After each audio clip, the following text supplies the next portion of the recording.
yang hendak kita respon pertama adalah ucapan Habib Ali Zainal Abidin Assegaf. Ini terjadi di mana-mana.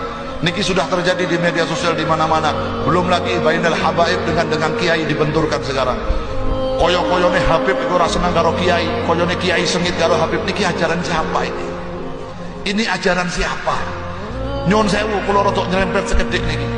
Seandainya toh Habib itu bukan turunan Nabi Muhammad, mereka muslim, mereka beriman pada Allah, mereka mengikuti Nabi Muhammad, haram Anda memusuhi mereka. Lagi kok saiki kok akeh. Seandainya Habib itu bukan turunan Nabi, memang nasabnya bukan nyambung pada Nabi Muhammad, mereka muslim, mereka menyembah Allah, mereka mengikuti Nabi Muhammad. Ada apa sekarang disuruh membenci? Ada apa sekarang disuruh membenci? Habib Ali Zainal Abidin Assegaf menyampaikan, ngapa sih zaman sekarang ulama benci Habib dan Habib benci ulama? Saya ingin sampaikan penggunaan diksi ini salah, karena benci itu penyakit hati. Hidup ini tidak boleh membenci. Setuju gak kira-kira? Nggak boleh membenci, yang boleh itu saling menasehati, karena benci itu penyakit hati. Kita ini sebagai manusia boleh marah. Sulit kita menemukan orang yang nggak pernah marah, itu sulit. Boleh marah, benci jangan. Mengapa boleh itu masih dimaafkan, Pak? Saya ulangi, mengapa marah masih dimaafkan walaupun nggak boleh sering-sering? Karena marah itu cuma letupan emosi, sedangkan benci penyakit hati. Buat ibu-ibu juga begitu, ngambek boleh Bu sama bapak-bapak. Ibu-ibu pernah ngambek? Sering malahan. Ngambek boleh, benci jangan. Karena kalau ibu-ibu benci sama suami, ibu-ibu nanti ngebatin kapan matinya suami satu ini. Saking bencinya. Karena benci itu penyakit hati. Hari ini sebetulnya saya tidak sepakat dengan diksi membenci. Yang paling tepat itu adalah saling menasihati atau saling berdiskusi. Karena memang kita sebagai hamba Allah tidak boleh saling membenci. Tapi pada kenyataannya justru sebaliknya, kita sebagai santri umat ini malah seolah-olah hendak dijauhkan dari kiai. Buktinya apa? Misalnya ada pernyataan belajar dengan satu Habib bodoh itu lebih baik daripada belajar dengan 70 kiai. Kan gak masuk akal ini Pak. Belajar kali Habib bodoh. Kalau bodoh apanya yang mau dipelajari ya Pak ya? Itu makanya gak masuk akal kan? Nek goblok apanya yang mau diambil kalau goblok? Ini nggak masuk akal, tapi ini indikasi kalau kita ingin dijauhkan dari kiai. Kemudian yang berikutnya, satu Habib gila, tak ulang. Ini kan di medsos banyak soalnya. Kaki Habib gila ahli maksiat itu lebih mulia daripada kepala kiai yang mengamalkan ilmu. Ini kalau kata orang Lampung mapas lah, bisa-bisaan. Terus jenengan mungkin pernah dengar, saya sering dengar juga, nggak perlu manakiban. Ini omongan cangkem mereka loh Pak. Nggak perlu manakiban, nggak perlu tahlilan, sing penting sholawatan. Tapi sholawatan yang mereka katakan itu sholawat yang harus ada Habibnya. Kalau nggak ada Habibnya, sholawat itu biasa-biasa saja. Ini kan menjauhkan umat dari kiai sebetulnya. Kiai-kiai kampung udah nggak dihargai lagi. Belum lagi dibai ditinggalkan, Barzanji ditinggalkan, ganti Simtudurar semua. Ini fakta loh Pak. Kita kenalnya Barzanji, kita kenalnya dibai, ganti Simtudurar. Ratib Ar-Rifai diklaim, diplagiat menjadi Ratibul Hadad. Ini fakta, kenyataan. Bahkan begini, mereka mengatakan Syekh Fakih Muqaddam, karena Habib itu lebih mulia daripada Syekh Abdul Qadir Al-Jailani. Mohon maaf, saya ingin katakan ada indikasi upaya masif yang dilakukan untuk mempengaruhi umat Islam di Indonesia agar tidak lagi meyakini Syekh Abdul Qadir Al-Jailani. Ini akan menghancurkan thariqah-thariqah di Indonesia, Pak. Kegiatan-kegiatan manaqib akan dilemahkan, dan ini disampaikan berulang-ulang di mana-mana. Fakih muqaddam lebih mulia daripada Syekh Abdul Qadir Al-Jailani. Padahal Syekh Abdul Qadir Al-Jailani itu gelarnya lengkap sekali, yakni Qutbur Rabbani wa Ghauthus Samadani wa Sultanul Auliya. Lengkap. Udahlah, nggak tertandingin itu, Pak. Tapi direndahkan. Jutaan umat muslim di Indonesia ini thariqahnya Qadiriyah wa Naqsabandiyah. Kita baca-baca manaqib, jadi nggak ada gunanya kalau dihadapkan dengan mereka. Ini fakta. Dan ngapura orang NU buka kuping. Ini yang dihantam semua ini amaliyah NU. Yang direndahkan tuh kiai-kiai NU, ulama-ulama kita direndahkan. Ini benar-benar kejadian. Rais Suriah PWNU. Tapi nggak saya sebut PWNU mana, nggak enak, Pak. Sering didatangi oleh habaib, dikasih duit, Pak, dalam amplop. Amplopnya diginiin, berapa ini kiai?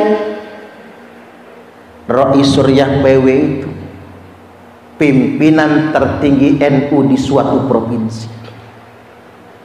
Yang kita santri-santri NU ansor-ansor ini banser-banser, cium tangan, bolak-balik itu, Pak. Kita nggak berani jalan membelakanginya, dan nggak berani jalan pakai kaki, pakai lutut kita, Pak. Saking hormatnya kita dengan ulama kita, dengan Rais Suriah kita. Tapi sama si Habib mentang-mentang merasa cucung Nabi, berapa ini? Jadi saya ingin sampaikan, nggak ada benci-bencian. Nggak ada benci-bencian. Hari ini kita dalam rangka saling menasehati satu sama lainnya. Menasehati demi kebenaran. Qulil haqqa walau kana murran, katakan kebenaran itu walaupun itu terasa pahit. Karena itu kebenaran. Ini yang pertama. Kemudian yang berikutnya saya jawab juga pernyataan beliau yang mengatakan begini. Seandainya habaib itu tidak terbukti sebagai cucu Nabi, kata beliau, setidak-tidaknya mereka adalah umat Nabi juga. Dia kan saudara Anda juga. Nah, saya setuju betul dengan perkataan Habib Ali Zainal Abidin As-Segaf. Setuju banget. Justru itulah yang kita inginkan, Pak, hari ini. Saya, jenengan semua dengan habaib itu ingin sama-sama jadi umat Nabi, dan kita semua bersaudara. Wa kunu ibadallahi ikhwana. Jadilah kalian semua hamba-hamba Allah yang bersaudara. Kan simple. Jadi nggak ada lagi ada orang yang merasa kastanya lebih tinggi dari kita. Coba, Pak, ini 2024, Bapak Ibu, londilalah kok ada, Pak, di zaman sudah semodern ini ada orang yang merasa kastanya lebih tinggi dari kita dan merasa bisa memberi syafaat sama kita-kita ini, kan begitu. Bahkan berani nelpon, dia ancam, saya tidak akan memberi syafaat sama kamu. Nah, sahibu syafaat itu bukan dia, tapi Kanjeng Nabiullah Muhammad sallallahu alaihi wasallam. Bahkan begini, nikah sama golongan dia nggak boleh. Ini kok Islam jadi agama kasta ya? Inilah yang diingatkan oleh Nabi, innallaha qad adhaba ankum ubiyatal jahiliyah wa ta'adumaha bi abaiha. Sesungguhnya Allah telah mencabut dari kalian semua kesombongan, kebanggaan, feodalisme jahiliyah, di mana mereka suka membangga-banggakan leluhur, merasa dengan nasabnya lebih istimewa daripada orang kebanyakan. Baik, kemudian yang berikutnya, yang terbaru di ziarah Kubro Banten, Habib Rizik Syihab menyatakan kepada Pak Kapolres waktu itu, ada Kapolres soalnya. Ya, kalau Pak Kapolres hadir di sana, Pak, bukan berarti dia sepakat. tapi sebagai aparat negara itu netral. Beliau atas nama negara wajib hadir untuk memastikan kegiatan itu aman. Itu maksudnya agar tidak terjadi kerusuhan, kericuhan dan lain sebagainya. Bukan berarti dia sepakat. Dia ngomong sama Pak Kapolres, apa kata dia? Tangkap semua begal-begal massa. Istilahnya tangkap. Jadi dorong polisi agar orang yang menyatakan Mbak Alwi itu bukan cucu Nabi itu ditangkap. Hari ini ingin saya sampaikan, justru kita ini dihadapkan dengan fakta. Apa faktanya? Orang-orang yang ngaku-ngaku cucu Nabi di Indonesia hari ini, gerombolan Bani Ba'al, mereka semua sudah terbukti bukan keturunan Nabi. Ini harus kita ketahui. Sudah terbukti bukan keturunan Nabi. Pertama, berdasarkan kitab nasab. Ada orang yang namanya Ubaid, diklaim sebagai anaknya Ahmad, Imam Ahmad bin Isa. Padahal dalam catatan kitab nasab sama sekali tidak ada yang namanya Ubaidillah. Nama Ubaidillah baru muncul 5 abad setengah kemudian. Umpami nih Pak, umpami kalau saya sekarang ngaku anak Soekarno, nama saya Suparman Soekarno Putra, jenengan percaya nggak? Ya enggak lah, emang siapa Suparman, mirip-mirip enggak sama Megawati ya. Artinya memang sekarang saja begitu, apatah lagi ini sudah 5 abad setengah, 550 tahun, swaking lamanya. Orang mati mah tulang udah nggak ada lagi tuh Pak, udah hancur semua itu, udah nggak ada bekasnya lagi tuh fosilnya. Tiba-tiba ada yang begitu, maka berdasarkan kitab nasab mereka bukan cucu Nabi, berdasarkan kitab tarikh sejarah mereka bukan cucu Nabi, dan berdasarkan tes DNA mereka justru YDNA, asal usul DNA haplogrupnya G. Karena kalau dia cucu Nabi nggak boleh G, dia harus J1. Karena J1 haplogrupnya Nabi Ibrahim, Nabi Ismail, Nabi Ishak alaihi wassalam. Ini kalau orang ngaku cucu Nabi tapi haplogrupnya G, dia bohong. Secara ilmiah, saintif, ini ilmu Allah loh Pak. Itu ayat kauniyah, itu DNA itu bisa dipastikan 100% tanpa kurang kalau DNA-nya G sama sekali bukan zuriat Nabi. Itu etnis Yahudi Hazari, Yahudi Askenazi dari bangsa Eropa Kaukasia yang memang hijrah ke Yaman di masa lampau. Ketika Islam datang mereka kemudian masuk Islam. Maka dari itu, nah, lalu mengapa orang kemudian mengaku-ngaku cucu Nabi? Pasti ada yang dia inginkan Pak. Apa itu? Privilege. Ada hak istimewa. Zaman sekarang enak, jadi anak Pak Kades enak, anak Pak Kades. Jadi anak kiai enak, Gus. Makanya santri-santri di pondok saya itu sering saya tegur karena suka mencium tangan anak saya. Anak saya itu masih umur 8-9 tahun Pak. Kalau diciumi sama kakak-kakaknya kangkang santri itu, saya takut anak saya itu besar kepala ngelunjak itu nantinya. Karena privilege anak kiai, orang manjangnya Gus cium tangannya. Kata saya jangan dicium tangannya. Umur kalian lebih tua dari dia, dia yang suruh cium tangan. Jadi anak wali kota enak sekarang, jadi anak bupati enak, jadi gubernur enak, anak presiden Pak enak, bahkan bisa jadi wakil presiden, kan begitu? Privilege. Nah ini orang nggak tanggung-tanggung, bukan ngaku anak presiden, bukan ngaku anak gubernur, ngaku cucung Nabi. Cucung Nabi Pak, kita mah takut kualat ya kalau ngaku cucung Nabi. Nah saya ingin sampaikan, sudah ada hadisnya dari Nabi. Thumma fitnatu sarra, hati-hati kata Nabi, nanti akan muncul fitnah sarra, fitnah di zaman kemerdekaan, fitnah di zaman kebebasan saat kalian sedang membangun.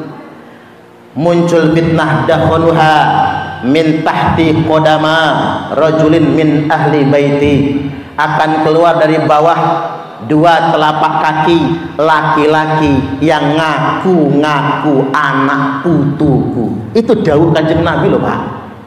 Yaz'umu annahu minni, dia ngaku-ngaku anak cucuku, dia ngaku-ngaku keturunanku. Walaysa minni, padahal dia bukan anak putuku.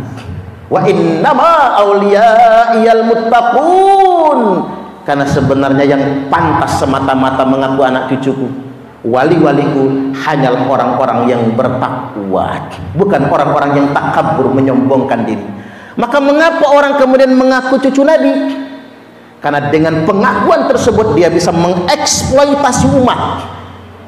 Coba betapa banyak orang yang dimanfaatkan, didawiri Pak, dimintain duit, diancam-ancam kualat kalau nggak ngasih, kan begitu.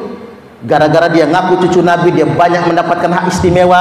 Itu yang diinginkan. Maka saya menyarankan kepada pemerintah, difatwakan dulu oleh Majelis Ulama Indonesia, siapapun yang ngaku-ngaku cucu Nabi tapi tidak bisa membuktikan, harus difatwakan termasuk penodaan agama. Dan saya mendorong kepada pemerintah, siapapun yang ngaku-ngaku cucu Nabi tetapi dia tidak bisa membuktikan, maka sebaiknya dipidanakan. Setuju gak kira-kira? Dengar itu, nyuruh-nyuruh aparat polisi nangkep kami-kami, awas berbalik, awas berbalik. Habib Rizik Mbien mengatakan sama Bahar Smith, keturunan Wali Songo terputus 5 abad lebih lamanya. Mereka sendiri yang balik terputus 5 abad lebih Pak. Mereka mengatakan, kata dia apa? Tes DNA, buktikan dengan tes DNA. Nanti kalau tes DNA, kata Habib Rizik ini, DNA dia kemana, DNA Nabi kemana. Sekarang kata-katanya berbalik. Monggo kersane Habib Rizik jenengan yang tes DNA untuk membuktikan kalau jenengan betul-betul tes DNA-nya J1 terbukti cucu Nabi, kami semua sebagai umat Nabi akan hormat kepada siapapun zuriat Nabi. Kalau dia akhlaknya bagus kita taat, kalau dia akhlaknya jelek kita hormat, kita muliakan, tapi tidak perlu ditaati. Jadi jangan sampai hanya ngaku cucu Nabi tapi tidak berani tes DNA, tidak berani membuktikan, ujung-ujungnya hanya mengeksploitasi umat Nabi. Sekarang begini, emang dosa Pak? Ngaku cucu Nabi dosa Pak? Bu, dosa. Yang enggak dosa cuma satu. Kalau kita mengatakan begini, dalam darah aneh nih mengalir darah Rasulullah Adam alaihi salam. Nah itu enggak dosa itu Pak, bener soalnya. Tapi kena jenengan ngaku cucu Rasulullah SAW, cucu Nabi Muhammad, dosa. Dosanya setidak-tidaknya 2. Tak bacain hadisnya nggih. Man kadzaba alayya muta'ammidan faqad kafar.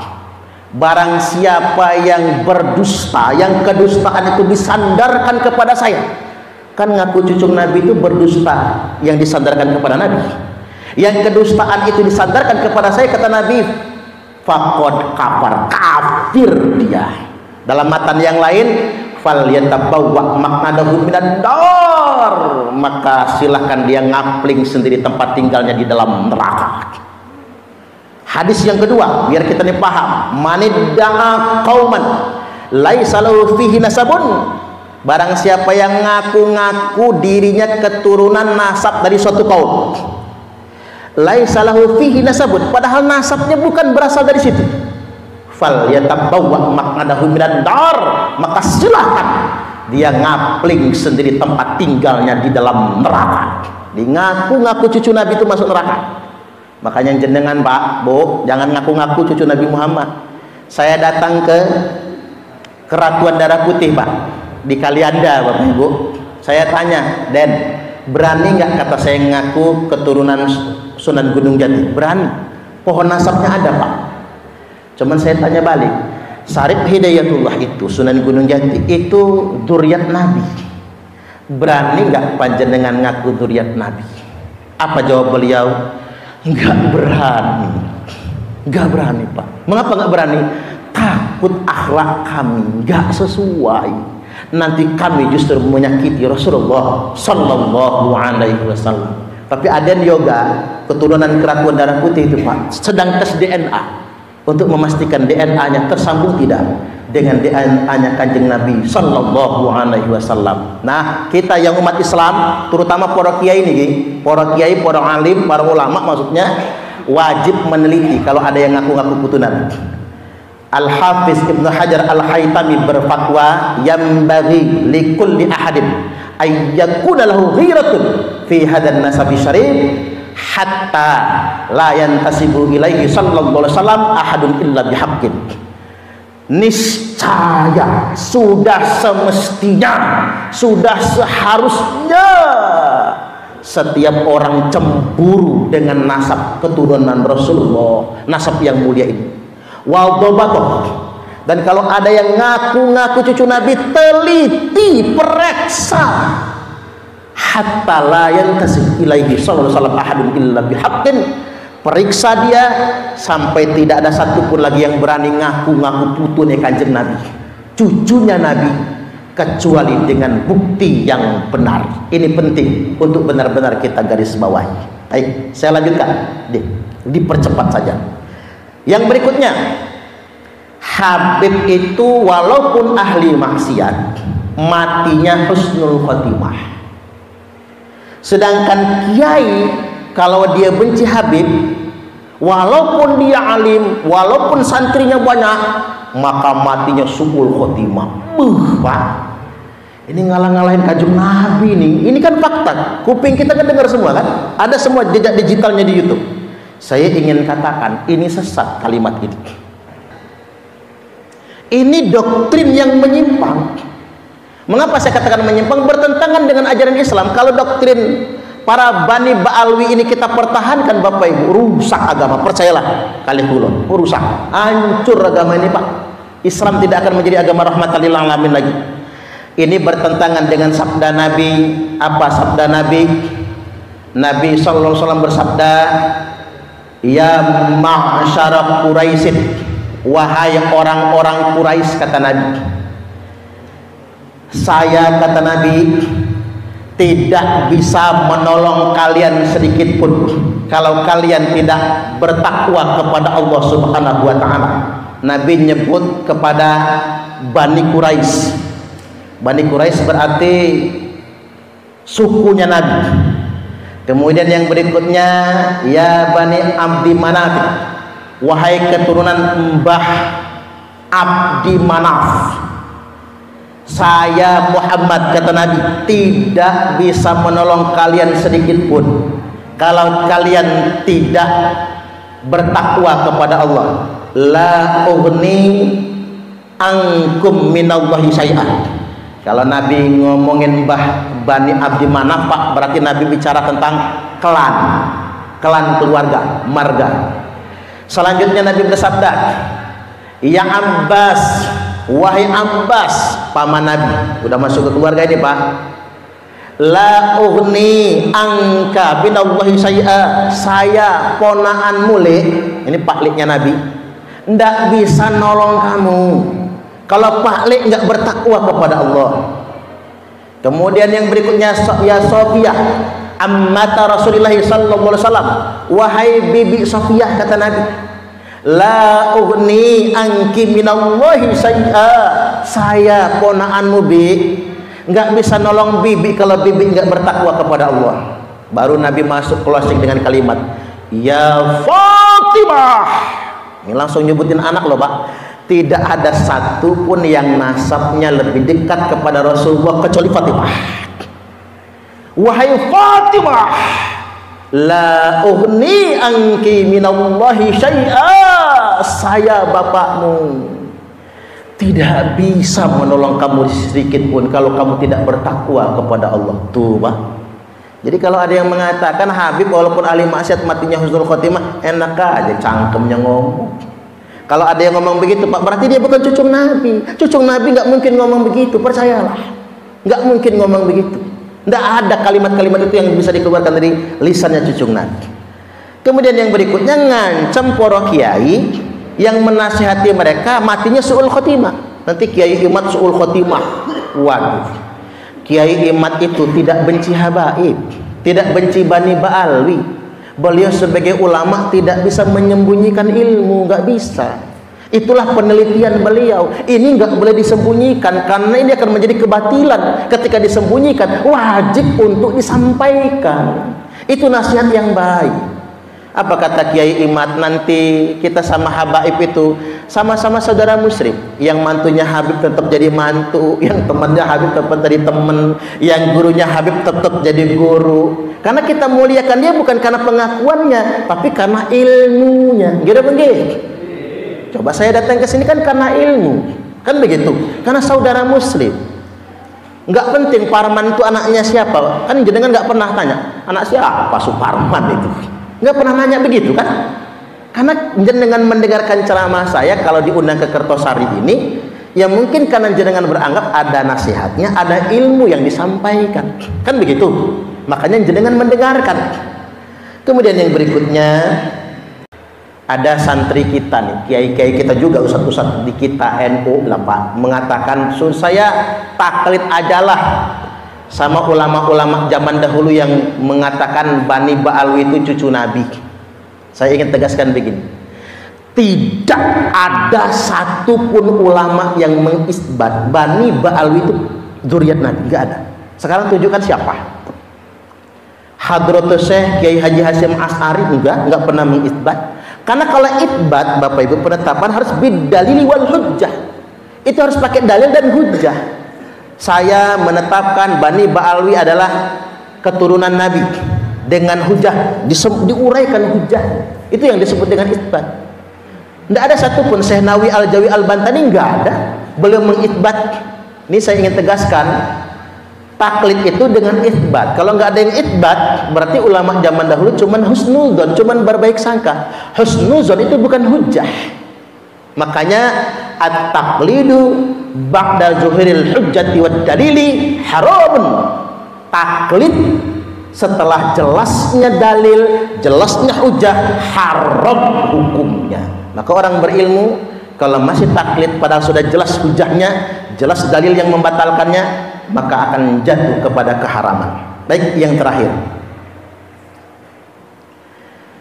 kita semua sedang dihadapkan dengan fakta. Ngapa sih kalau orang itu dekat dengan Habib malah didawir? Ya Pak Kades sebagainya ya, orang-orang kaya terutama Pak, malah didawir. Yang jenengan bisa survei Pak, semua pesantren, terutama pesantren yang orang NU, selalu didawir. Kalau kita jadi muhibbin, yai ente kaya gara-gara kakek aneh mau mengadakan haul kiai minta sumbangan, ama kiai itu cuma dikasih gopek 500.000. Apa kata dia? Kualat ente kiai, segini ente menghargai Rasulullah. Begitu Pak. Kalau nggak percaya surveilah dengan pesantren-pesantren. Berarti begini, orang yang jadi muhibbin, yang dekat dengan mereka marah, mereka eksploitasi, mereka ambil. Sedangkan yang tidak dekat dengan mereka, mereka ancam-ancam mati su'ul khotimah. Sampai saya pernah di YouTube diomongin begini, Suparman itu ada 3 kemungkinan. 1, anak hasil zina. 2, ibunya digauli dalam keadaan haid, kan begitu Pak. 3, munafik. Disitulah saya dulu Pak, belum ada isu nasab, nggak percaya lagi mereka cucu Nabi. Karena apa? Kata-kata itu. Waktu saya mengkritik Bahar Smith gara-gara kelakuannya, saya dibully habis-habisan tuh Pak, diancam. Makanya begini, buktinya di sini banyak sekali nomor WhatsApp masuk mengancam saya, mau membunuh saya, mau menculik saya. Di situ saya tambah yakin mereka bukan putunya Kanjeng Nabi. Karena setahu saya kalau memang cucu Kanjeng Nabi, dia tidak akan mengancam umat Nabi. Apalagi mau ngancam, mau membunuh, ngancam mau nyulik Pak. Apalagi sampai mengatakan ibu saya itu Bu Nyai loh Pak, puluhan tahun ngajar ngaji, santrinya sudah beralih generasi. Yang diajar ibu saya itu adalah cucu santrinya sudahan Pak. Ibu saya itu wanita yang sangat waro. Dikatakan ini Parman anak hasil zina atau digauli bapaknya, emaknya itu lagi haid. Astagfirullahaladzim. Disitulah kita menjadi sadar Pak, ini bukan putunya Kanjeng Nabi. Nggak mungkin dia mengatakan itu semua. Baik, Saya ingin tegaskan begini, Bilal bin Rabah mulia setelah dia menjadi muhibbin Nabi. Budak sahaya hitam legam menjadi muadzinnya Nabi setelah dia menjadi muhibbinnya Nabi. Tetapi hari ini Pak, orang merdeka akan rendah kalau menjadi muhibbinnya Ba'al. Ini fakta ini Pak, ini fakta. Nggak akan mulia dia jadi muhibbin Ba'al, justru akan direndahkan, nggak akan dianggap apa-apa. Nah, terkait dengan dawir ini saya akan closing dengan kisah nyata. Saya ingin kasih tahu kali Bapak Ibu ciri khasnya Ahlul Bait Nabi, anak putune Kanjeng Nabi. Tak kasih tahu begini, ini cerita terakhir Pak, biar gak lama-lama nggih. Jadi Hasan dan Husain meriang sakit, kok makin hari tambah parah. Kata Ali, dek, kali Fatimah, dek, kita nazar yuk, mugi-mugi kalau nazar Hasan Husain sembuh. Oh ayo, kata Fatimah, nazar apa? Ya kalau nazar sedekah, kita nggak punya uang. Tuh Pak, anak cucu Nabi nggak pernah minta sama orang, nggak pernah. Apa menendawir, nggak pernah. Hidupnya sederhana. Kita kalau sedekah nggak ada uang, yuk kita puasa 3 hari. Azam hari itu sorenya sembuh Hasan Husain. Dan anak putih ini Kanjeng Nabi, Ahlul Bait Nabi tidak pernah nunda bayar hutang. Nazar itu boleh, bayarnya wajib. Sama kayak utang. Berhutang itu mubah, ngutangi sunnah, bayarnya wajib. Tapi jangan dibalik, ngutang wajib, bayar haram. Ketimbang ditagih lebih galak daripada yang nagih, kan begitu.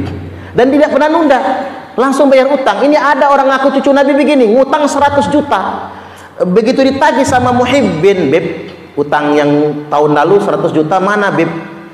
Nanti kakek aneh yang bayarnya di akhirat buat ente. Kakek aneh suruh bayar Pak. Nabi dijadikan bemper oleh orang itu.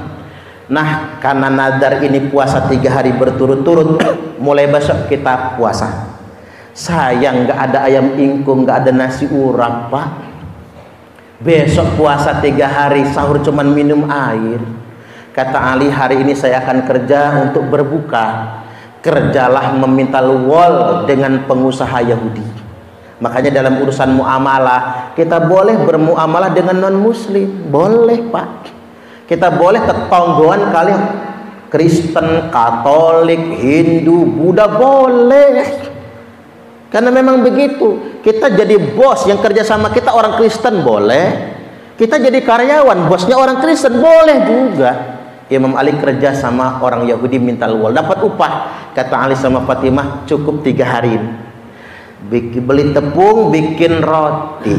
Begitu mau maghrib, tok tok tok, datang orang miskin. Dalan saja sudah miring-miring. Kata orang miskin ini, saya 3 hari udah nggak makan. Tolong minta makan. Nggak tega Ahlul Bait Nabi dikasih semua makanan berbuka roti tadi untuk orang miskin ini. Hari itu berbuka tanpa makan, cuman minum. Besok puasa lagi, bikin roti dengan uang yang didapatkan waktu kerja kemarin itu. Mau maghrib, tok tok tok, assalamualaikum, waalaikumsalam. Anak yatim telanjang nangis kelaparan. Enggak tega Ahlul Bait Nabi kasih sama anak yatim ini Pak. Hari kedua enggak buka, cuman minum doang. Hari ketiga puasa, begitu mau berbuka, tok tok tok, orang baru saja keluar dari tawanan, udah lapar mau pulang kampung, enggak ada ongkos. Oleh Imam Ali dikasih semua. 3 hari 3 malam enggak makan kecuali minum, puasa, berbuka dan sahur cuman dengan air saja. Kata Ali, Fatimah, dek, yuk kita ke rumah mbahnya Hasan Husain. Oh, nyambung Fatimah. Kalau mbahnya punya makanan di situ, kita numpang makan yuk. Hayo, kata Fatimah. Ya walaupun semangat tempat mbahnya Hasan Husain Pak, tapi kan laparnya kelihatan, lemesnya. Imam Ali, Nabi tanya, lo kok jalannya miring-miring? Kata Nabi. Iya, kata Fatimah, Abah, sudah 3 hari kami berpuasa karena nazar. Kami tidak mau menunda hutang, tapi kami diceritakanlah Pak ngasih makan orang miskin, anak yatim, dan orang yang baru keluar dari penjara. Nangis mbrebes mili Kanjeng Nabi Pak. Lagi mbrebes mili, turun firman Allah khusus buat Ali, buat Fatimah, buat Hasan dan Husain. Surah Al-Insan ayat yang ke-8. A'udzubillahi minasyaitonir rajim. Wa yut'imuna at-ta'ama 'ala hubbihi miskinan wa yatiman wa asira. Mereka memberikan makanan yang sangat mereka cintai, miskinan, untuk orang miskin yang kelaparan itu, wa yatiman, untuk anak yatim yang telanjang itu, wa asira, dan untuk orang yang baru saja keluar dari penjara. Al-Insan ayat 8. Di semua tafsir kita baca spesifik diturunkan asbabun nuzulnya karena Imam Ali, Fatimah, Hasan dan Husain radhiyallahu anhum ahlul bait Nabi. Itulah ahlul bait Nabi yang zuruna ilal ummati bi'ainir rahmah, memandang umat ini dengan pandangan kasih sayang. Jadi ciri pokok ahlul bait Nabi Bapak Ibu, dia akan memandang umat Nabi dengan pandangan kasih sayang. Dia tidak akan nyumpahi umat Nabi, dia tidak akan memaki umat Nabi, dia tidak akan ngancam-ngancam umat Nabi, dia tidak akan marah-marah kepada umat Nabi. Dan apa yang dia cintai, ana hubbihi, apa yang dia cintai kita minta dikasih. Makanya saya nggak mau ngaku anak cucu ini Kanjeng Nabi Pak. Nanti jangan minta jas putih saya, harus saya kasih. Minta jas kerennya Kiai Ahmad Nur Somad, harus dikasih. Minta peci, harus dikasih. Minta mobil, ngapura nggih. Anak putu ini Kanjeng Nabi kalau punya Alphard diminta oleh Pak Yai Ali Sobirin, harus ngasih untuk kebutuhan santri. Makanya jenengan gak usah ngaku anak putune Kanjeng Nabi, nanti gak bisa niru ahlul bait Nabi. Karena anak putune Kanjeng Nabi tidak akan mungkin dawir kepada umat, haram nerima zakat, tidak boleh nerima sedekah. Justru apa yang dia cintai akan dia berikan kepada umat. Ya, segitu saja dulu Bapak Ibu apa yang saya sampaikan malam ini. Singkatnya, kesimpulannya begini Pak, sudah sahih bihaqil yakin, dengan benar-benar keyakinan yang hak. Bani Ba'alwi yang ngaku-ngaku cucu Kanjeng Nabi di Indonesia ini sampai detik ini tidak terbukti sebagai anak cucu Nabi. Tapi ingat, jangan benci beliau-beliau. Beliau adalah saudara muslim kita juga, tetap menjadi teman yang baik. Kalau beliau ulama, beliau tetap menjadi guru bagi kita semua. Wallahul muwaffiq ila aqwamit thoriq. Wassalamualaikum warahmatullahi wabarakatuh. Kami adalah Laskar Sabilillah, pecinta Wali Songo dan para anbiya, pewaris peradaban Islam di Nusantara hingga berkibar bangsa ini.